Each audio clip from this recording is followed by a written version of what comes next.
Talk a little bit about Bruce. Oh yeah. Well, there's three of us actually who formed the company that made Evil Dead. Bruce Campbell, who stars in the picture and is also one of the executive producers. Robert Tapper, who's the producer, and myself. And Bruce is first and foremost an actor, a performer. He was in all the high school plays that we were in high school together, and he was in all the plays there. And he went off to college for a short time, studied drama only, and still acts in dinner theater groups and a soap opera in Detroit currently, and now he's going to be doing a sitcom, and he'll be starring in our next picture entitled Relentless. It is a crime movie.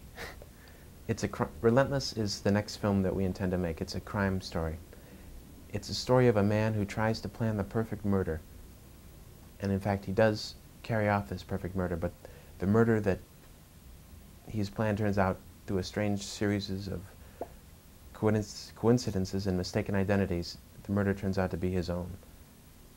So... Well, now we don't have to go see the film, Sam. Thank you for telling us. I won't reveal the shock ending, however, to that film either.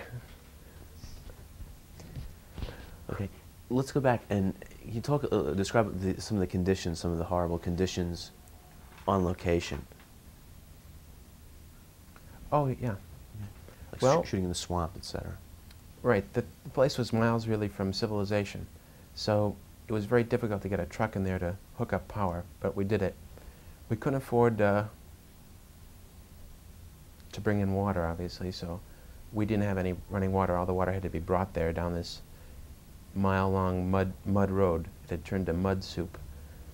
So when it got very cold in there, because we didn't have any heating system except a fireplace, there was really no way to warm up. There was no warm water for anything, and the whole place eventually got covered in Caro syrup blood. And it really gets sticky because there's so much blood in the picture, and bile and green, red, blue, any color. The whole place eventually had a coat of sticky Caro syrup over it, everything. And anytime you wanted to touch the camera, you had to turn on the coffee machine, because we had enough water for a coffee thing, and wash your hands in this scalding coffee. I remember doing that many times. It was horrible. And then grab the camera, you know, and then you pick up something, damn, and you get the stuff on your hands again. So that was fun. And it got very cold. I think that was the most difficult part about the shoot. One time, in fact, it was so cold that I couldn't stand the slow torture of freezing to death so slowly. So I actually crawled outside and laid down to die in the cold. But Rob, the poor bastard, covered me with a blanket. And here I am today. Could you describe the feeling after eating Goody's chili? David Goodman's chili? I have to warn all professional filmmakers that David Goodman, a transportation captain on Evil Dead, made a chili that is deadly. It is very difficult to consume. He also made us things such as chocolate pizza, which I don't recommend. Many delicacies unknown to this planet. Okay, you shot the film in 16 and then had it blown up to 35. What was that process like? Right, the film was shot in 35. We, no, very difficult. I didn't really enjoy dealing with the laboratories for that whole process, and it didn't really turn out to save us any money. But I was very happy with the final result. I thought it looked as good as any 35 picture, and I don't think that the audience will be able to tell the difference. It looks, it doesn't look Hollywood slick like Friday the 13th or anything like that, but it has its own ambience, I think, that works for the picture. What are some of the more recent horror films that you've enjoyed? Creepshow? I really enjoyed that. I'm trying to think of others. They don't come to mind, but Creepshow for me was a lot of fun. Really, I haven't enjoyed a bunch of the horror films lately. Oh, I like The Thing. Are there any directors in particular that you really admire or emulate? I really admire